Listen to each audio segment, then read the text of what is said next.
Em 1995, Carrie Trentham estava voando por dentro do Triângulo das Bermudas quando teve a sensação de que alguém havia jogado um cobertor em cima de seu avião. Seus instrumentos ficaram malucos e por um instante ela quase perdeu o controle do avião. Aconteceu tão rápido. Era uma situação de vida ou morte. Eu não queria morrer. Mais de 10 anos se passaram e Carrie ainda não faz ideia do que a atingiu aquele dia, mas está pronta para descobrir. Pedimos para a instrutora de voo, Carol Collins, que voasse com Carrie e simulasse o voo dela para tentar descobrir o que aconteceu com Carrie aquele dia. Ok, tudo bem. Vou começar a virar. Elas decolam à noite, no mesmo horário que Carrie fez seu voo traumático. O que o seu AMP Meter mostrava aquele dia? Você sabe de uma coisa? Eu nem olhei no AMP. Eu nem pensei nisso. Eu estava em pânico. Sei. Eu estava em pânico. Eu estava muito assustada. Carrie entrou em pânico porque para ela foi como se alguém tivesse jogado um cobertor em cima de seu avião. Bem, Carol tem uma resposta para isso. Quando você está olhando para uma linha de luzes no horizonte e quando você está voando perto ou embaixo de uma nuvem, essas luzes podem, na verdade, desaparecer de repente. E o horizonte agora não existe. E a sensação de ter um cobertor jogado em cima de você é interessante e provavelmente uma descrição muito precisa dessa sensação. Não é possível ver o contorno das nuvens à noite. Elas simplesmente desaparecem. Essa poderia ter sido uma possibilidade, que eu tenha entrado numa nuvem. Uma vez dentro de total escuridão, a confusão é total. A perda de controle é atribuída geralmente à desorientação espacial. O piloto não sabe exatamente se está indo para cima, virando, ou mesmo se está de ponta cabeça, por causa das informações conflitantes em seus sentidos. Além disso, uma tempestade se aproximou de Carrie aquela noite. Eu achei que tinha sido atingida por um raio que tivesse deixado os instrumentos malucos. Carol acredita que Carrie ficou presa num mau tempo em um estado de ansiedade sobre águas perigosas. Uma das coisas importantes em sobrevoar o Triângulo das Bermudas é o fato de que você está sobrevoando o oceano sem nenhuma outra referência. E é um lugar confuso de se estar. O modo como ela respondeu a esse estado mental e a esse ambiente tem tudo a ver com sua experiência. Mas se uma neblina psicológica pode ser mal interpretada como uma neblina eletrônica, o que pode ser feito do trabalho de John Hutchison? Ele afirma poder produzir a neblina eletrônica do Triângulo das Bermudas em casa. Embora não tenha conseguido reproduzir a neblina eletrônica dessa vez, Hutchison gravou a prova de seu efeito Hutchison em vídeo. No vídeo, garrafas levitam, metais ficam moles e, é claro, a neblina eletrônica se forma espontaneamente. Os observadores do Triângulo dizem que os estranhos efeitos Hutchison são provas verdadeiras do Triângulo. Os céticos Tom Flynn e Joe Nickell não concordam. Este é o clipe de uma garrafa de refrigerante. E eles acham que sabem como isso é feito. Lá vai. É tão peculiar, portanto, ao contrário do que um cameraman normalmente faria, essa garrafa sai voando depressa e a câmera não quer segui-la. Então presumimos que ele não consegue segui-la. É, sim. Deve haver alguma coisa ali que você não ia querer ver. Eles acham que tem alguém brincando de marionetes. Mas Hutchison afirma que suas experiências são reais. Eu dou muita risada disso, porque como eu falsificaria usando fios invisíveis, por exemplo, uma experiência de levitação com pessoas da TV por perto e cientistas controlando a experiência? Mas Nickell e Flynn acham que podem provar que é falso. O vídeo de Hudson foi feito no que parece ser uma sala numa garagem ou num porão. Tem um chão bege de concreto, manchas e rachaduras, e é meio variado. E a boa notícia é que se você está movendo alguma coisa com fios, é que fica muito fácil não ver a linha sobre esse tipo de pano de fundo. Eu coloquei um fio nesta garrafa. Assim poderei movê-la quando quiser. Tem um fio aqui passando por ela.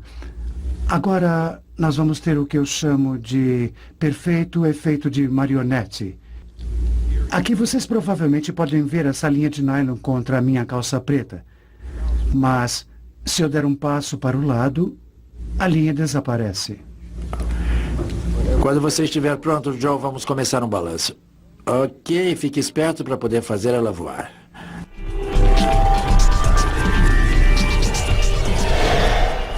Nico e Flynn imitaram o efeito Hutchinson fazendo uma garrafa voar com um simples truque de mágica.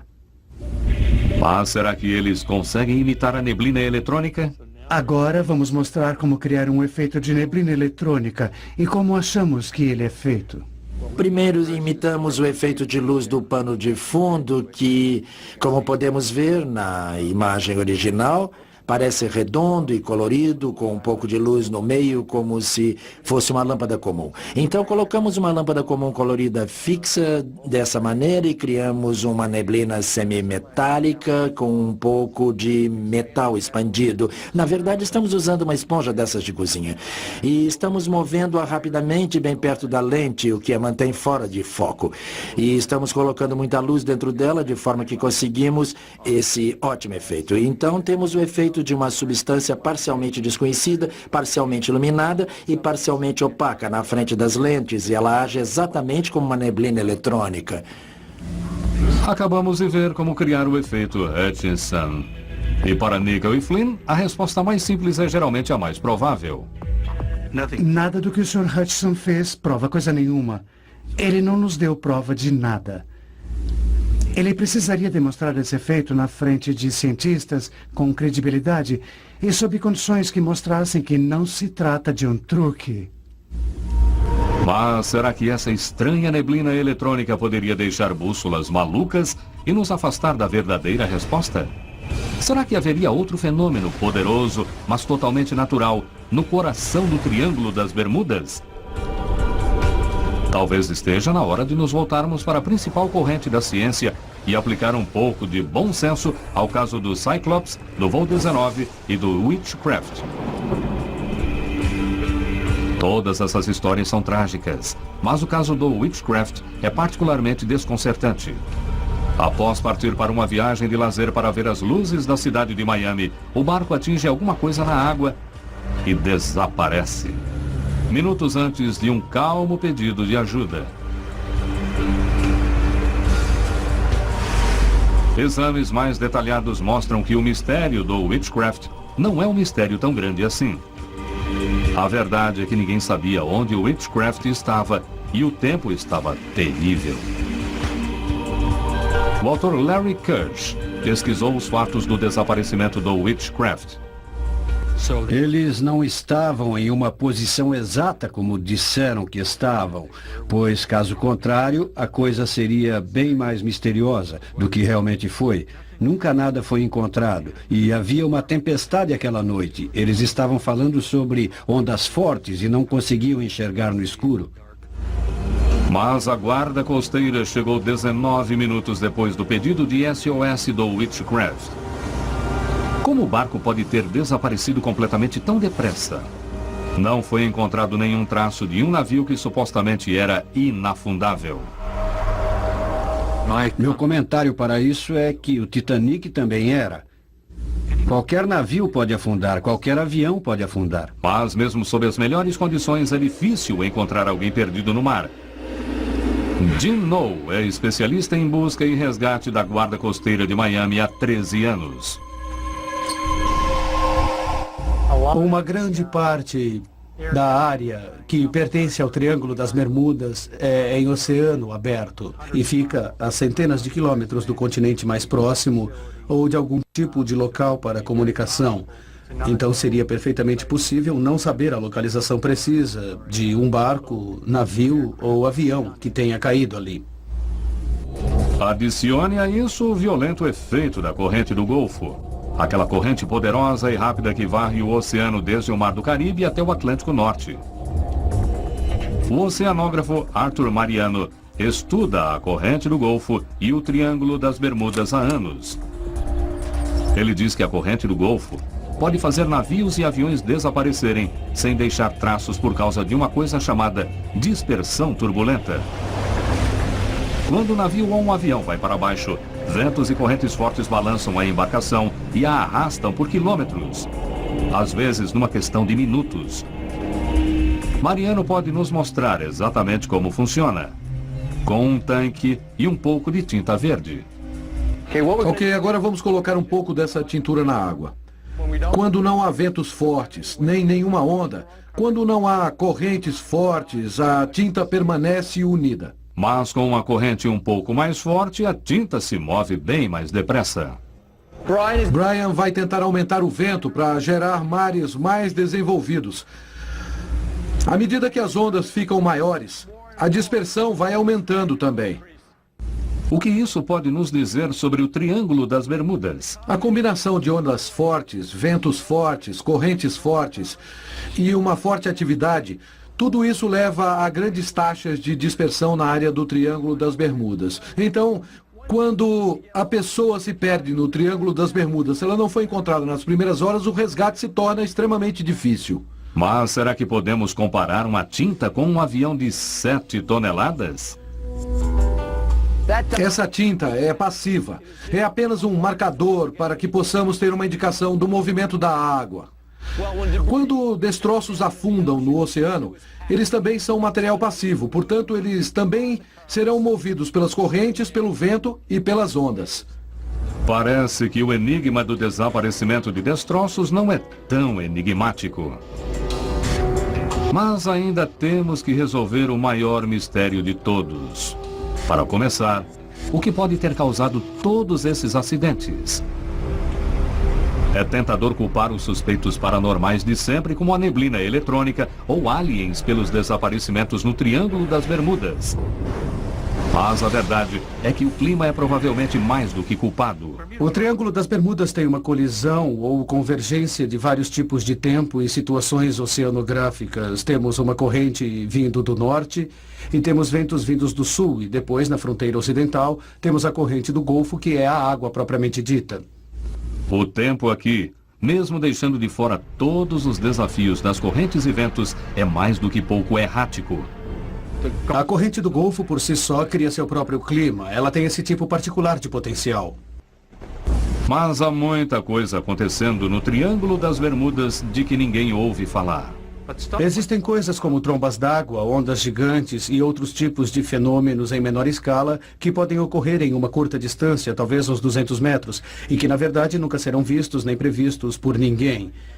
Eles aparecem de repente e depois desaparecem. E se você não estiver bem próximo, pode ser que você nunca os veja. Uma tromba d'água pode esmagar um navio ou até um avião. Centenas delas são relatadas todos os anos. Quem sabe sobre as que nunca foram relatadas? E há também as ondas gigantes. Aquelas paredes de água da altura de um prédio de 10 andares que parecem sair do nada, aterrorizando os maiores navios. Elas são tão enormes que poucos acreditariam que são reais. Até recentemente, observações de ondas gigantes eram feitas somente por pessoas que ficavam no mar.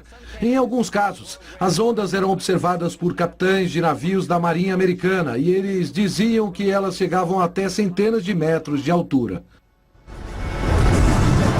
Terremotos submarinos geralmente são culpados pelas grandes ondas, mas no mar aberto essas ondas aplicam um efeito maior com menos drama.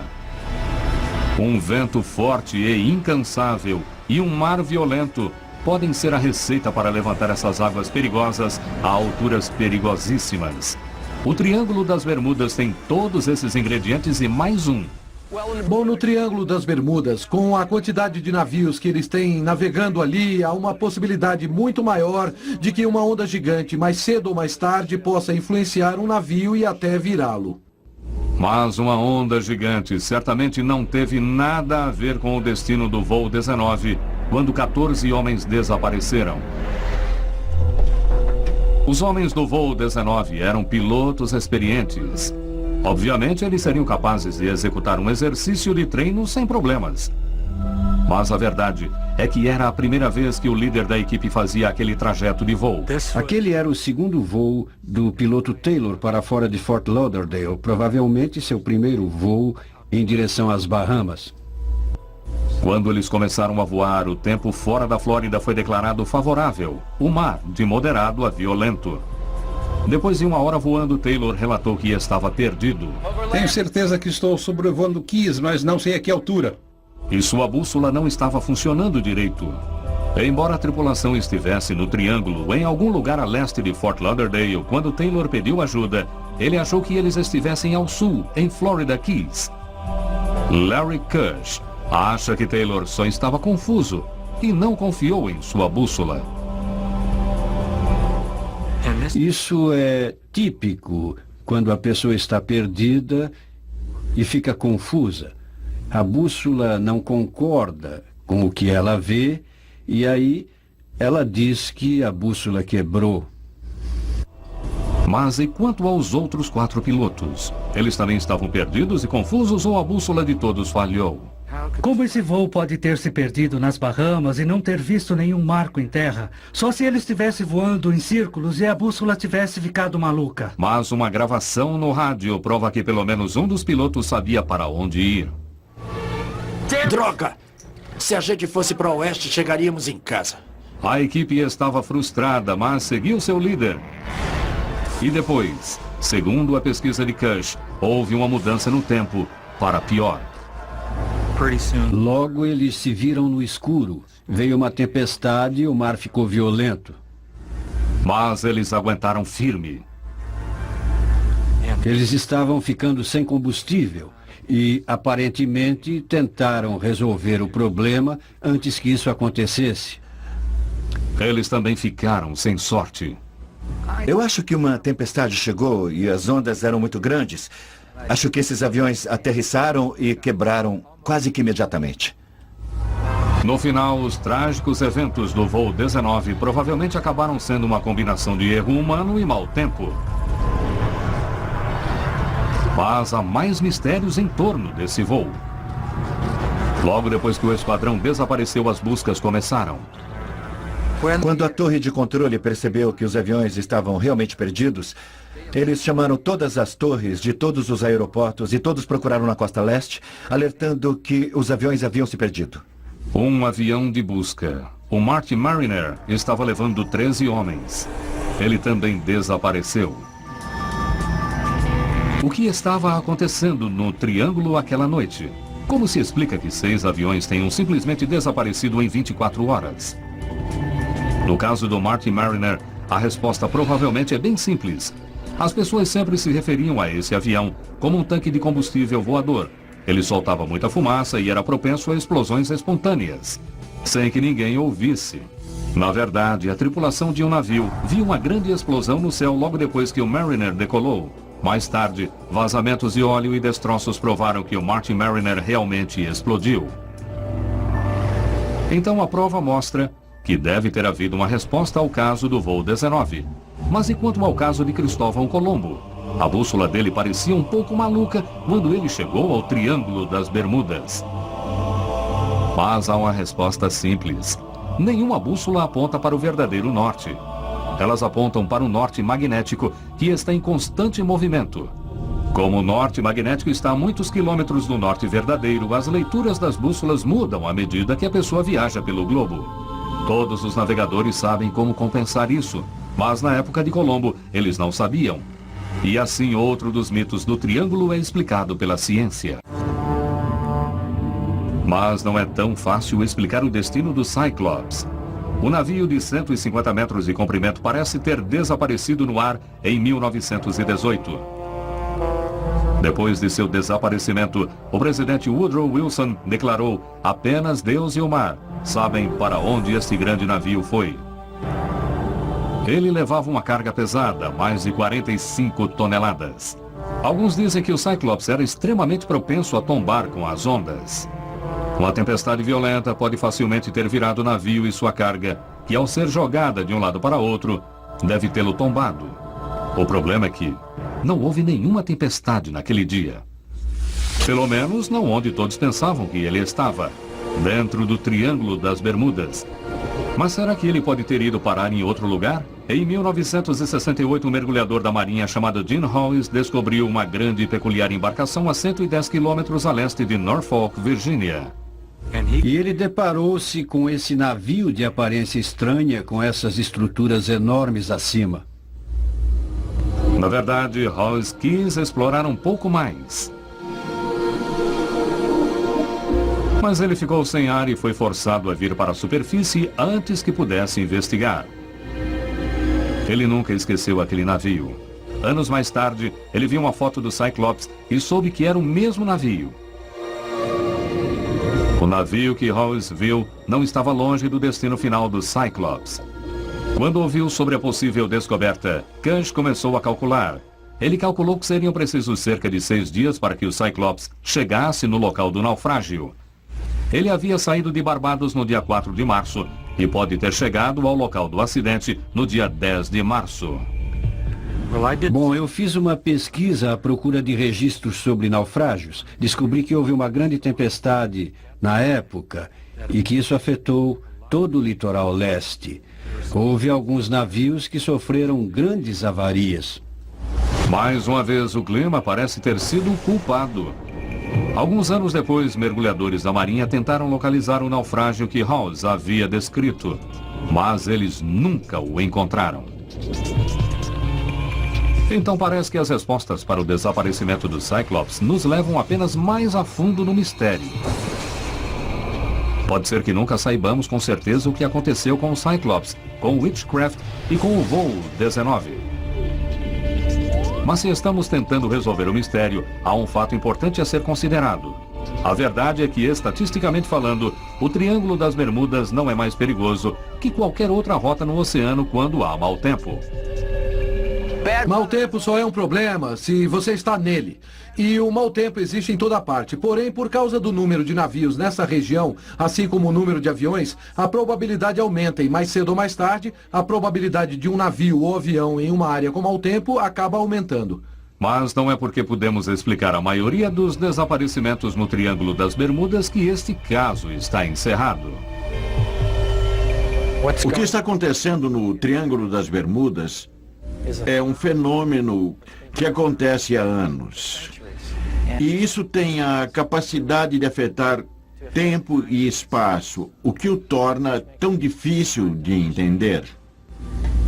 Eu acho que o mistério do Triângulo das Bermudas para muita gente é que ele automaticamente significa que tem alguma coisa estranha acontecendo ali. Eles não percebem o que está bem na cara deles, que é o fato de o oceano ser um lugar enorme e muito perigoso. Enquanto as pessoas continuarem desaparecendo no Triângulo das Bermudas, o mito continuará crescendo. A motivação para explicar uma coisa como o Triângulo das Bermudas é bem intencionada. Todos nós queremos encontrar causas para tragédias. Mas não podemos seguir pistas falsas e fantásticas que não nos levam a lugar nenhum. Será que existe uma força sinistra causando esses desaparecimentos dentro do Triângulo das Bermudas? Ou seriam esses grandes mistérios simplesmente um caso de mau tempo e azar? Versão brasileira Centauro.